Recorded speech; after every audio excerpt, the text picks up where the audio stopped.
सबसे पहले मैं जितने भी यहाँ पे चैनल्स आए हैं आप सभी का धन्यवाद करता हूँ कि आप अपना कीमती समय निकाल के यहाँ पे आए हैं।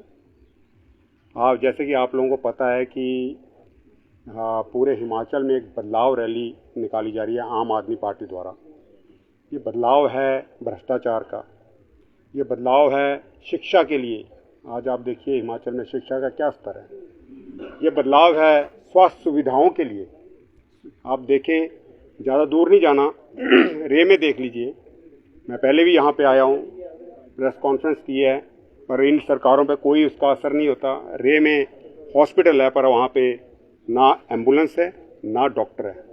अभी हम रे के सड़कों पे से आ रहे हैं तो जैसे ही जोगटा जी ने कहा कि गड्ढों पे सड़कें नहीं, गड्ढों में सड़कें हैं, ठीक है। तो बड़ी शर्म वाली बात है इन दोनों पार्टियों के लिए।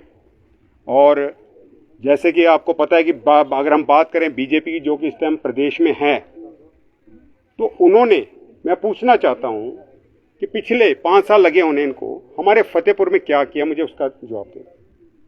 कौन सा विकास किया सिवाय लोगों की पोस्टिंग के अलावा, सिवाय अपने प्यारे जो ठेकेदार हैं उनको काम देने के अलावा। जहां तक मैं ठेकेदारी की बात करूं, अभी भी हमने जोगटा जी और मैं देखते आ रहे थे और हम बात कर रहे थे कि जहां तक मुझे पता है कि जो पाइपलाइन है उसको कम से कम 1.5 फुट के नीचे दबाया जाता है, पर आप जाके देखें जहां भी पाइपलाइन डली है वो सारी ऊपर सड़क के ऊपर नजर आ रही है। कहीं से लीक कर रही है, कहीं से पानी बह रहा है और सरकार बोलती है बूंद बूंद बचाओ। खुद इनका डिपार्टमेंट जो है वो पानी का सत्यानाश कर रहे हैं। दूसरी बात, मुझे बीजेपी वाले ये बताएं कि यहां पर जो इन्होंने वादे किए थे इलेक्शन से पहले, सीएम साहब यहां पर कितनी बार आ चुके हैं, उन्होंने कौन कौन से वादे किए और कौन कौन से पूरे किए, मुझे वो बता दें। बात करें कांग्रेस की, तो आज यहां पे कांग्रेस के विधायक हैं जो कि परिवारवाद के नाते यहां पे आज की डेट में आए हैं। अदरवाइज उनको फतेहपुर की तो कभी याद आई नहीं, पिछले 45 सालों में 50 सालों में कभी नहीं याद आई, पर अब उनको याद आई अपने पिता की मृत्यु के बाद।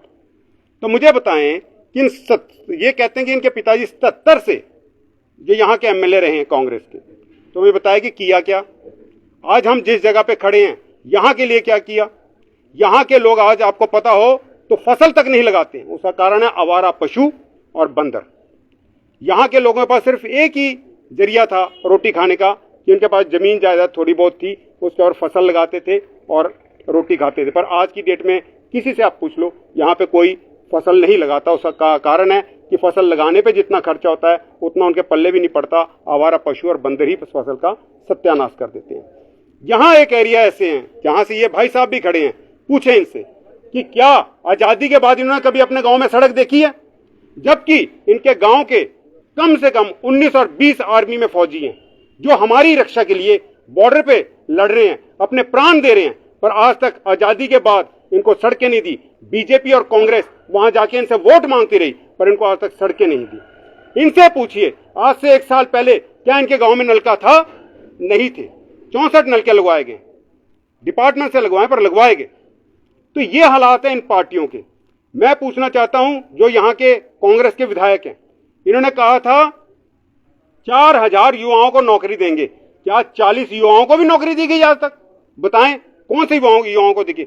हम अपनी बात करें तो हम लगभग दिन का 1, 2 या 3 प्राइवेट जॉब पे किसी ना किसी बच्चे को जो हमारे पास आता है हम रखवाते हैं, चाहे वो पंजाब में रखवाएं, चाहे दिल्ली में रखवाएं, चाहे कहीं और रखवाएं, हम रखवाते हैं। तो क्या इन्होंने रखवाए? जो ये यहाँ पे गेम्स करके युवाओं को बेवकूफ बनाने की कोशिश कर रहे हैं, अब वो नहीं चलेगा।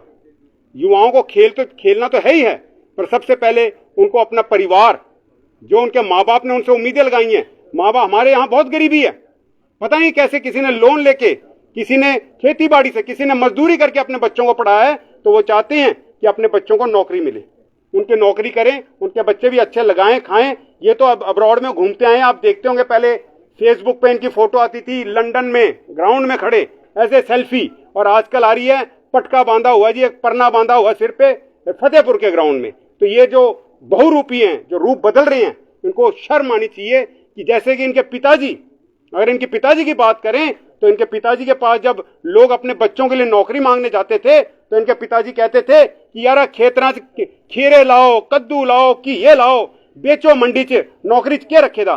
तब उन्होंने अपने बेटे को क्यों नहीं कहा कि बेटे तू भी बाहर से आ, नौकरी छोड़ और इधर आ, बड़ी बतेरी जगह मिली हुई है, इनको भी पीछे से मिली, इनकी अपनी जगह नहीं है, तो उधर आ, उधर खीरे लगा, कद्दू लगा, मंडी में बेच। अपना बेटा ऐश करता है, लोगों के बच्चे खीरे लगाएं और खेतों में काम करें। शर्म आनी चाहिए। ये बदलाव अब ये आम आदमी पार्टी लाएगी। आम आदमी पार्टी में सच्चे और ईमानदार आदमी हैं सब। ये देखिए, आप जोगटा जी को देखिए, सियाल जी को, प्रिंसिपल रिटायर है, इनको कोई जरूरत नहीं है, अच्छी पेंशन लेते हैं। पर ये चाहते हैं, हम सब चाहते हैं, ये जितने जने चाहते हैं, हम चाहते हैं कि एक साफ सुथरे और अच्छे इंसान आगे आए जो देश का भला करे, अपने प्रदेश का भला करे, अपने समाज के लिए कुछ करे। तो अब बदलाव का टाइम आ चुका है। आम आदमी पार्टी बड़े जोर शोर से, और ये जो बदलाव यात्रा निकली है, इसका हमें बहुत अच्छा रिस्पांस मिल रहा है। लोग जुड़ रहे हैं हमसे और हमें इशारा कर रहे हैं हम आपके साथ हैं। लोग हमारे को फोन करते हैं, हमसे आके मिलते हैं कि हम आपके साथ हैं।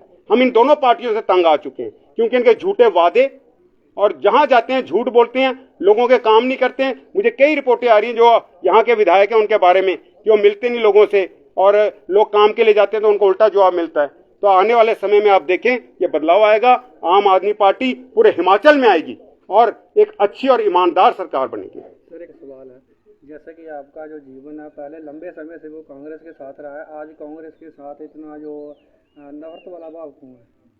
मेरा नफरत वाला भाव नहीं है। मैं नफरत तो तब कर रहा हूं इनसे कि ये जो परिवारवाद जो है, इसमें परिवारवाद, देखो मैं कहता हूं कि कांग्रेस में क्या यही जो एमएलए और मंत्री, इन्हीं के बेटे आगे एमएलए और मंत्री बन सकते हैं? इतने जो कार्यकर्ता हैं उनको क्यों नहीं मौका मिलता? वो इनसे ईमानदार हैं।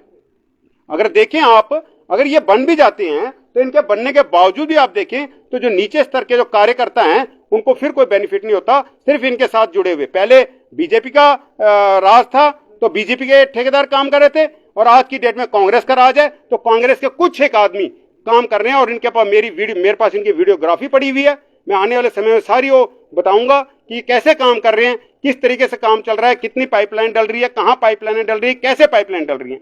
तो कांग्रेस में और भी कार्यकर्ता हैं, उनको भी मौका मिलना चाहिए। इन्हीं को क्यों? विधायक का बेटा क्यों? इनके मुंह में तो पैदा होते ही सोने का चम्मच है। जो एक ग्राउंड लेवल पे काम कर रहा है, 40 सालों से काम कर रहा है, 30 सालों से काम कर रहा है, 35 सालों से काम कर रहा है, जो पढ़ते पढ़ते पार्टी के लिए काम कर रहा है, कार्यकर्ता है, उसको क्यों नहीं मौका मिलता? और जो एक आदमी जिसने एक दिन 1 घंटा तक अपनी विधानसभा में काम नहीं किया, उसको टिकट दे रहे हैं। और उसका नतीजा देख लीजिए आप, क्या हो रहा है। जो हमारे दिल्ली में परिवारवाद के राहुल गांधी जी बैठे हैं, जिनको पता ही नहीं लगता बात क्या करनी क्या नहीं, ऐसे आदमी का फेस लेके चले हैं, उसको प्रधानमंत्री बनाना चाहते हैं, जिसको बोलने का पता नहीं है। ठीक है जी, उसको अपने देश के बारे में पता नहीं है, और उसको बोलते हैं कि इसको प्रधानमंत्री बना। शर्म आनी चाहिए। आज का एक बयान है मेरे पास है उसका, जिसमें उसने कहा है कि ये जो राजस्थान का कांड हुआ है, तो मेरे पास अभी भी है, मैंने आज ही सुना। उसमें वो कह रहा है कि वो बच्चे थे, उनसे गलती हो गई, उन्हें माफ करना चाहिए। ये राहुल गांधी के बयान। ऐसे आदमी को हम प्रधानमंत्री बनाएंगे? शर्म आनी चाहिए इसको बोलते हुए भी। आम आदमी पार्टी के इन मुद्दों पे आकर जनता से वोट मांगेंगे। आम आदमी पार्टी मुद्दे क्या लेने? पहले तो जो 50 साल 60 साल से हमारे हिमाचल में सबसे बड़ी प्रॉब्लम है पानी की, बिजली की, सड़क की, पहले हम इनको तो सॉर्ट आउट करें। युवा जो बेरोजगार है, इनको कहीं रोजगार का साधन तो बनाएं, अपने यहाँ पे कोई इंडस्ट्री तो लाएं, ताकि हमारे जो बच्चे हैं उनको रोजगार तो मिले। स्वास्थ्य सुविधा को तो सुधारें। जैसे दिल्ली में आप देख रहे हैं कि मोहल्ला क्लिनिक खोले गए हैं, ठीक है जी, लोगों को घर बैठे सुविधा मिल रही है। वैसे ही हम भी हर पंचायत में कोशिश करेंगे, हर पंचायत में एक क्लिनिक खोला जाए, ताकि हमारे लोगों को यहाँ वहां ना जाना पड़े और उनका इलाज वहीं पे हो। दूसरा, आप देखें कि यहाँ पे मुख्यमंत्री आता है तो यहाँ के जो विधायक या जो भी, चाहे बीजेपी, सर हमारा ये स्कूल 8वीं तक है, इसको 10वीं तक कर दो। कर दिया, 10वीं तक हो गया, तालियां बज गई जी, तालियां बज गई। पर उस स्कूल की जाके कंडीशन देखो, उधर बैठा नहीं जाता है, दीवारें गिरने वाली है, लेंटर गिरने वाला है, और वहां हमारे बच्चे पढ़ते हैं। क्या शिक्षा देते हैं ये? ऐसा नहीं है। सबसे अगर लायक, अगर आप शिक्षक बोले तो गवर्नमेंट स्कूल में सबसे अच्छे पढ़ाने वाले शिक्षक हैं, इनको तोला जाता है, इनका वजन किया जाता है, तब इनको भर्ती किया जाता है। ठीक है जी। पर हमारे बच्चे क्यों प्राइवेट स्कूल में जा रहे हैं? उसका कारण है कि वहां पे उनका बिल्डिंग्स अच्छी हैं, बैठने का बंदोबस्त अच्छा है, खाना पाना अच्छा है, तब बचाते हैं। और यही सुविधा जैसे दिल्ली में केजरीवाल जी ने अपने स्कूलों को बदला है, बदलाव लाया, वही स्कूल हमारे जब यहाँ पे हो जाएंगे तो हमारे सारे बच्चे मैं अपना बच्चे को भी सरकारी स्कूल में डालूंगा। तो हम चाहते हैं स्वास्थ्य सुविधा, आज की डेट में हमारी जनता पर खर्चा क्या है, स्वास्थ्य का और पढ़ाई का, और ये दो चीजें हमारी ठीक हो जाएं तो हमारी जनता रोटी आराम से खा सकती है। जैसे कि नौजवानों के पास रोजगार का साधन एक ही था, जहाँ पुलिस में जाते थे, जहाँ आर्मी में जाते थे। अब आर्मी का जो कार्यकाल है वो 4 वर्ष का कर दिया है, उसके बारे में क्या कुछ बोलेंगे? बहुत शर्म की बात है। मैं कहता हूं ठीक है, हम करते हैं 4 साल कर देते, पर सबसे पहले जो आर्मी के अफसर हैं उनकी भी जॉब 4 साल की जाए। ठीक है जी, उनकी क्यों पूरी और एक सिपाही की क्यों? आप बताइए कि आज की डेट में 11 लाख की कितनी वैल्यू है? एक गरीब आदमी को पता 11 लाख की क्या वैल्यू है, पर जो आम आदमी है उसको पूछो 11 लाख की क्या वैल्यू है। आज से 4 साल बाद 11 लाख की क्या वैल्यू होगी? क्या करेगा वो आदमी 11 लाख लेके? ठीक है जी। दूसरी बात, अगर ये चाहते हैं 4 साल हो, तो ये जो इनके MP, MLA और जो नेता बनते हैं, ये जो 1 साल भी अगर नेता रह जाए तो इनको हर फैसिलिटी मिलती है, मेडिकल फैसिलिटी, घूमने फिरने की फैसिलिटी, पेंशन फैसिलिटी, ये बंद होनी चाहिए। जब एक आम आदमी की तरह जियो ना, एक आम आदमी तुमको चुन के ऊपर लेके जा रहा है, नेता बना रहा है, तो तुम एक आम आदमी के साथ जुड़ो, उसकी तरह बनो, बोलो हमने पेंशन भी लेनी है हमारी, हम भी 5 साल अगर रहते हैं सरकार में तो उसके बाद ना हम पेंशन लेंगे ना और किसी तरीके की कोई फैसिलिटी लेंगे। अगर ये बंद करते हैं तो हमें ये 4 साल मंजूर है, नहीं तो इनकी जो जैसे पहले सिस्टम चला हुआ था, और ये देखो ये दोनों सरकारें आज तक 70 साल हो गए चलते, पर ये सिस्टम को नहीं बदल पाए। ये जो आर्मी का सिस्टम है ये आज तक जो अंग्रेजों का बनाया हुआ वही चलता आ रहा है, ये उसको नहीं बदल पाए, कोई नया काम नहीं कर पाए। जो अंग्रेजों की बनाई चीज है वो वैसी की वैसी, उसको सुधार नहीं पाए। क्या कर रही हैं सरकारें? अब ये बदलाव जो है केजरीवाल जी लाएंगे। केजरीवाल जो, उनको किसी चीज का लालच नहीं, आप देखें जमीन से जुड़ते हैं, वो लोगों से जुड़ते हैं। ठीक है जी। और जितने भी आप देखें, जितने भी आदमी हो, ईमानदार आदमी हैं, वो सब जो केजरीवाल से जुड़े हुए हैं, हिमाचल में भी, पंजाब में भी और दिल्ली में भी। तो आम आदमी पार्टी अब बहुत जोर शोर से हिमाचल में आएगी। मैं सभी का, अपनी जनता से, हिमाचल की जनता से, अपनी विधानसभा की जनता से ये विनम्र प्रार्थना करता हूं कि एक मौका 5 साल सिर्फ केजरीवाल जी को दे के देखिए, जैसे दिल्ली में और पंजाब में बदलाव आ रहे हैं, यहां पे भी बदलाव आएंगे। धन्यवाद।